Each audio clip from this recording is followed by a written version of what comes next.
ഈശ്വരോ ഇതെന്തൊരു പാട്. പിന്നെ ഇങ്ങനെയൊന്നും അല്ലടാ.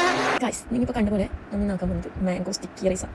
അപ്പം ഒന്നുമില്ലെങ്കിൽ നമ്മൾ തായ് സ്റ്റിക്കി റൈസ് എടുക്കുന്നത്, അല്ലെങ്കിൽ പിന്നെ ബസ്മതി റൈസ്. എൻ്റെ പേര് ഇപ്പോൾ രണ്ടും ഇല്ലാത്തതുകൊണ്ടാണ് നമ്മൾ നെയ്ച്ചോറിൻ്റെ അരി, ചെറിയ അരി അതെടുക്കുന്നത്. അതൊരു 2-3 വെള്ളത്തിൽ കഴുകിയതിന് ശേഷം വേവിക്കാനിടണം. വേവിക്കാനിടുന്നത് വെച്ചാൽ വേവിനിപ്പം ഒരു പാട്ട അരിയാണെങ്കിൽ 2 പാട്ട വെള്ളമാണ് വേണ്ടത്. പക്ഷെ നമ്മൾ കുറച്ചധികം വെള്ളം എടുക്കണം. എന്താ വെച്ചാൽ സ്റ്റിക്കി റൈസ് ആയിട്ട് കിട്ടുന്നുണ്ട്, അതുകൊണ്ട് കുറച്ചധികം വെള്ളം ഇട്ട് വേവിക്കണം. വേവിക്കുമ്പോൾ ഉപ്പൊന്നും വേണ്ട, സാധാ വെള്ളത്തിലിട്ട് വേവിച്ചാൽ മതി. അതിന് ശേഷം അപ്പോൾ അത് വേവിക്കാൻ വെക്കാം. പിന്നെ നമുക്ക് വേണ്ടത് തേങ്ങാപ്പാലാണ്. സ്റ്റിക്കി റൈസിന് മെയിനായിട്ട് സോസിനും റൈസിൽ കൂട്ടാനും തേങ്ങാപ്പാൽ വേണം. നല്ല കട്ടി തേങ്ങാപ്പാലാണ് വേണ്ടത്.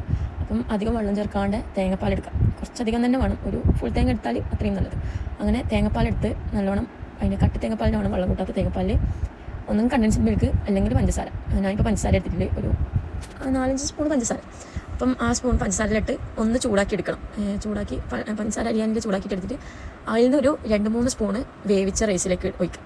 ഇപ്പോൾ റൈസ് കാണുന്നില്ലെങ്കിൽ ആ ചോറായത് നല്ല വെന്തുടഞ്ഞതാണ്, നല്ല വെന്തുടയേണ്ട, എന്നാലും വെന്തുടഞ്ഞണം. അപ്പം അതിലേക്ക് ഒരു 2-3 സ്പൂണ് തേങ്ങാപ്പാലും പഞ്ചസാരയും. അപ്പോൾ ആ തേങ്ങാപ്പാലും പഞ്ചസാരയും മിക്സ് നമ്മളെ ചോറിലേക്ക് ഇടയ്ക്ക് നല്ലോണം മിക്സ് ചെയ്യണം.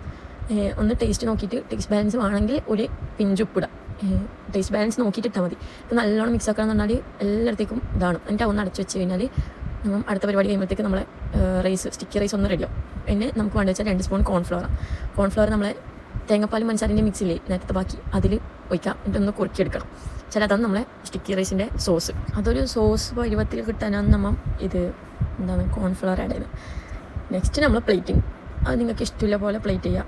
ഡിസൈനിൽ വേണമെങ്കിൽ ഡിസൈനിൽ ചെയ്യാം, അല്ലെങ്കിൽ ഒന്നും വേണ്ട. അങ്ങനെ നമ്മളെ ഇഷ്ടത്തിന് പ്ലേറ്റ് ചെയ്തിട്ട് അതിൻ്റെ സൈഡിൽ നല്ല പഴുത്ത മാങ്ങ വെച്ചാൽ നല്ല സോഫ്റ്റ്, നല്ല പഴുത്ത മാങ്ങ വെക്കുക. പറ്റുമെങ്കിൽ കുറച്ച് കറുത്തെള്ളും വെളുത്തെള്ളും ഇടാം. പിന്നെ നമ്മൾ സോസ് ഒഴിക്കുക, തിന്നാം. പക്ഷേ ഗായ്സ് നല്ല ടേസ്റ്റ് ഉണ്ടായിനി. നല്ല ടേസ്റ്റ് ഉണ്ടെന്ന് വെച്ചാൽ ഞാൻ വെച്ച് ബസ്മതി ഒന്നും ഇല്ലാത്തതുകൊണ്ട് പറഞ്ഞത് ഇതിൻ്റെ ഒറിജിനൽ ടേസ്റ്റ് എനിക്ക് അറിയില്ല. എന്നാലും ഞാൻ ആക്കിയത് അടിപൊളിയുണ്ട്. വെച്ചാൽ നല്ല അത്യാവശ്യം നല്ല മധുരവും പിന്നെ നല്ല ടേസ്റ്റ് ഉണ്ടായി. നല്ല വെന്ത അരിയെല്ലായിട്ട് നല്ല പാങ്ങുണ്ടായി ഗൈസ്. അപ്പോൾ ഇതാണ് മാംഗോ സ്റ്റിക്കി റൈസിൻ്റെ റെസിപ്പി.